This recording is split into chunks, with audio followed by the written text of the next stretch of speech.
Hynniewtrep Integrated Territorial Organization Hagasimba Ark iatur paidbah shako Ophis treikam Meghalaya State Pollution Control Board Shillong.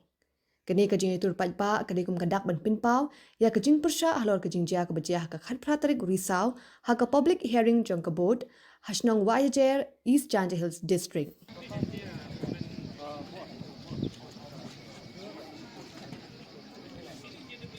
Kani ka public hearing kadi ka pynlong na ka bynta seng ya ka karkhana dewbilat Meghatop Cement Pvt Ltd ka shnong Wahiajer.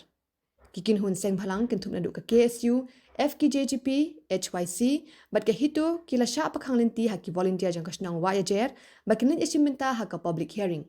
Bat kumju ru ya baro ki brio ki jingpyrshah ka company Meghatop Cement Pvt Ltd ban seng karkhana.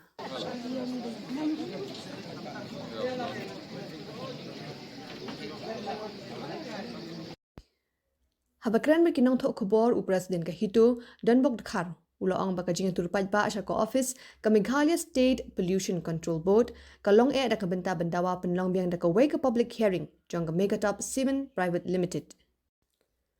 Ula pentip baka HITO kala ai porshitayo ya ka Meghalaya State Pollution Control Board bakan kenyap no ya ka public hearing bakhat tarik Risaw ban pinbit biang da ka bathamai. Kani ka seng kala berngem ru balada ka Meghalaya State Pollution Control Board kamle AA hapo kani kstiyo bala aipor ka HITO kala pinkre ban nit ujor da ka mukadma sa yeng kasari Meghalaya High Court.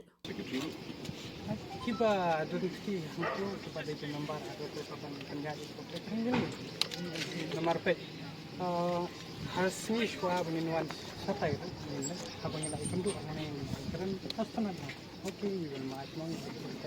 Tinggal ada bom ruiki yang tadi yang pergi dan ingin pak violence. Setong ini kai namar babimsha ingin lagi hapo MSPCB bandawai ko hak namar badega Territorial state pollution control ko bapanya.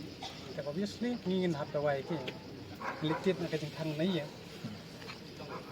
Ada ni kan lai sebagai kami karkhana kaba kan ya kata iki benle ya kan tangkat tanggut ni ndri para jungi mo habang iwan hay yen jompi iwan da burom makar ngin song itu ikenap ko te kibadi rung sopo ti menakan ni por bai ki su ki kidan hapo ya ndri haba kajang ni parado prasna